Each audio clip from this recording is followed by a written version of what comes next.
एक राजा बड़ा धर्मात्मा, न्यायकारी और परमेश्वर का भक्त था। उसने ठाकुर जी का मंदिर बनवाया और एक ब्राह्मण को उसका पुजारी नियुक्त किया। वो ब्राह्मण बड़ा सदाचारी, धर्मात्मा और संतोषी था। वो राजा से कभी कोई याचना नहीं करता था। राजा भी उसके स्वभाव पर बहुत प्रसन्न था। उसे राजा के मंदिर में पूजा करते हुए 20 वर्ष गुजर गए। उसने कभी भी राजा से किसी प्रकार का कोई प्रश्न नहीं किया। राजा के यहाँ एक लड़का पैदा हुआ। राजा ने उसे पढ़ा लिखा कर विद्वान बनाया और बड़ा होने पर उसकी शादी एक सुंदर राजकन्या के साथ करा दी। शादी करके जिस दिन राजकन्या को अपने राजमहल में लाए, उस रात्रि में राजकुमारी को नींद न आई। वो इधर उधर घूमने लगी। जब अपने पति के पलंग के पास आई तो क्या देखती है कि हीरे जवाहरात जड़ित मूठे वाली एक तलवार पड़ी है। जब उस राजकन्या ने देखने के लिए वो तलवार म्यान से बाहर निकाली, तब तीक्ष्ण धार वाली और बिजली के समान प्रकाश वाली तलवार देखकर वो डर गई। वह डर के मारे उसके हाथ से तलवार गिर पड़ी और राजकुमार की गर्दन पर जा लगी। राजकुमार का सिर कट गया और वो मर गया। राजकन्या पति के मरने का बहुत शोक करने लगी। उसने परमेश्वर से प्रार्थना की कि हे प्रभु, मुझसे अचानक ये पाप कैसे हो गया। पति की मृत्यु मेरे ही हाथों हो गई। आप तो जानते ही हैं, परंतु सभा में मैं सत्य न कहूंगी, क्योंकि इससे मेरे माता पिता और सास ससुर को कलंक लगेगा तथा इस बात पर कोई विश्वास भी न करेगा। प्रातः काल में जब पुजारी कुएं पर स्नान करने आया तो राजकन्या ने उसको देखकर विलाप करना शुरू किया और इस प्रकार कहने लगी, मेरे पति को कोई मार गया। लोग इकट्ठे हो गए और राजा साहब आकर पूछने लगे, किसने मारा है। वो कहने लगी, मैं जानती तो नहीं कि कौन था, परंतु उसे ठाकुर जी के मंदिर में जाते देखा था। राजा समेत सब लोग ठाकुर जी के मंदिर में आए तो ब्राह्मण को पूजा करते हुए देखा। उन्होंने उसको पकड़ लिया और पूछा, तूने राजकुमार को क्यों मारा। ब्राह्मण ने कहा, मैंने राजकुमार को नहीं मारा। मैंने तो उनका राजमहल भी नहीं देखा है। इसमें ईश्वर साक्षी है, बिना देखे किसी पर अपराध का दोष लगाना ठीक नहीं। ब्राह्मण की तो कोई बात ही नहीं सुनता था। कोई कुछ कहता था तो कोई कुछ। राजा के दिल में बार बार विचार आता था कि ये ब्राह्मण निर्दोष है, परंतु बहुतों के कहने पर राजा ने ब्राह्मण से कहा, मैं तुम्हें प्राणदंड तो नहीं देता, लेकिन जिस हाथ से तुमने मेरे पुत्र को तलवार से मारा है, तुम्हारा वो हाथ काटने का आदेश देता हूं। ऐसा कहकर राजा ने उसका हाथ कटवा दिया। इस पर ब्राह्मण बड़ा दुखी हुआ और राजा को अधर्मी जान उस देश को छोड़कर विदेश में चला गया। वहां वो खोज करने लगा कि कोई विद्वान ज्योतिषी मिले तो वो बिना किसी अपराध के हाथ कटने का कारण उससे पूछे। किसी ने उसे बताया कि काशी में एक विद्वान ज्योतिषी रहते हैं। तब वो उनके घर पर पहुंचा। ज्योतिषी कहीं बाहर गए थे। उसने उनकी धर्म पत्नी से पूछा, माताजी, आपके पति ज्योतिषी जी महाराज कहाँ गए हैं। तब उस स्त्री ने अपने मुख से अयोग्य दुर्वचन कहे, जिनको सुनकर वो ब्राह्मण हैरान हुआ और मनी मन कहने लगा कि मैं तो अपना हाथ कटने का कारण पूछने आया था, परंतु अब इनका ही हाल पहले पूछूंगा। इतने में ज्योतिषी आ गए। घर में प्रवेश करते ही ब्राह्मणी ने अनेक दुर्वचन कहकर उनका तिरस्कार किया, परंतु ज्योतिषी जी चुप रहे और अपनी स्त्री को कुछ भी नहीं कहा।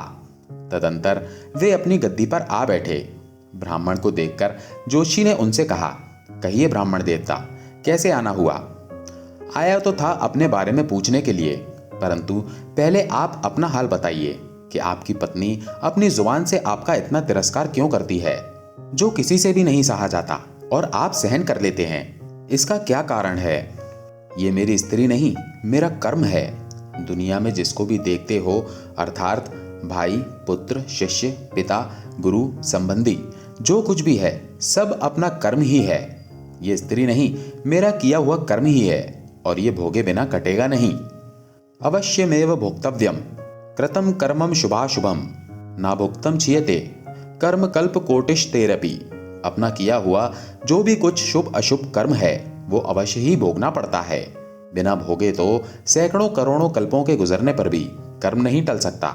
इसलिए मैं अपने कर्म खुशी से भोग रहा हूं और अपनी स्त्री की ताड़ना भी नहीं करता, ताकि आगे इस कर्म का फल न भोगना पड़े। महाराज, आपने क्या कर्म किया था। सुनिए, पूर्व जन्म में कौआ था और मेरी स्त्री गधी थी। इसकी पीठ पर फोड़ा था। फोड़े की पीड़ा से ये बड़ी दुखी थी और कमजोर भी हो गई थी। फोड़े में कीड़े पड़ गए। जिन्हें खाने के लिए मैं इसके फोड़े में चोंच मारकर खा लेता। इससे दर्द के कारण ये कूदती थी। आखिर त्रस्त होकर ये गांव से 10-12 मील दूर जंगल में चली गई। वहां भी इसे देखते ही मैंने इसकी पीठ पर जोर से चोंच मारी तो मेरी चोंच इसकी हड्डी में चुभ गई। इस पर इसने अनेक प्रयास किए, फिर भी चोंच न छूटी। मैंने भी चोंच निकालने का बड़ा प्रयत्न किया, मगर न निकली। पानी के भय से ही ये दुष्ट मुझे छोड़ेगा, ऐसा सोचकर ये गंगा जी में प्रवेश कर गई। परंतु वहां भी मैं अपनी चोंच निकाल न पाया। आखिर में ये बड़े प्रवाह में प्रवेश कर गई। गंगा का प्रवाह तेज होने के कारण हम दोनों बह गए और बीच में ही मर गए। तब गंगा जी के प्रभाव से ये तो ब्राह्मणी बनी और मैं बड़ा भारी जोशी बना। अब वही मेरी स्त्री हुई जो कुछ दिनों और अपने मुख से गाली निकालकर मुझे दुख देगी। लेकिन मैंने चोंच इसको दर्द पहुंचाने के लिए नहीं मारी थी, अतः इसकी समझ भी ठीक होगी और मैं भी अपने पूर्व कर्मों का फल समझकर सहन करता रहूंगा। इसका दोष नहीं मानता, क्योंकि ये किए हुए कर्मों का ही फल है। इसलिए मैं शांत रहता हूं और प्रतीक्षा में हूं कि कभी तो इसका स्वभाव अच्छा होगा। अब अपना प्रश्न पूछो। ब्राह्मण ने अपना सब समाचार सुनाया और पूछा, अधर्मी पापी राजा ने मुझ निरपराध का हाथ क्यों कटवाया? जोशी ने बोला, राजा ने आपका हाथ नहीं कटवाया, आपके कर्म ने ही आपका हाथ कटवाया है। किस प्रकार? पूर्व जन्म में आप एक तपस्वी थे और राजकन्या गौ थी तथा राजकुमार कसाई था। वो कसाई जब गौ को मारने लगा तब गौ बेचारी जान बचाकर आपके सामने से जंगल में भाग गई। पीछे से कसाई आया और आपसे पूछा कि इधर कोई गाय तो नहीं गई है। आपने जिस तरफ गौ गई थी उस तरफ अपने हाथ से इशारा किया तो उस कसाई ने जाकर गौ को मार डाला। इतने में जंगल से शेर आया और गौ एवं कसाई दोनों को खा गया। कसाई को राजकुमार और गौ को राजकन्या का जन्म मिला एवं पूर्व जन्म के किए हुए उस कर्म ने एक रात्रि के लिए उन दोनों को इकट्ठा किया। क्योंकि कसाई ने गौ को हंसिए से मारा था, इसी कारण राजकन्या के हाथों अनायास ही तलवार गिरने से राजकुमार का सिर कट गया और वो मर गया। इस तरह अपना फल देकर कर्म निवृत्त हो गया। तुमने जो हाथ का इशारा रूप कर्म किया था उस पाप कर्म ने तुम्हारा हाथ कटवा दिया है। इसमें तुम्हारा ही दोष है, किसी अन्य का नहीं। ऐसा निश्चय कर सुखपूर्वक रहो। कितना सहज है ज्ञान संयुक्त जीवन।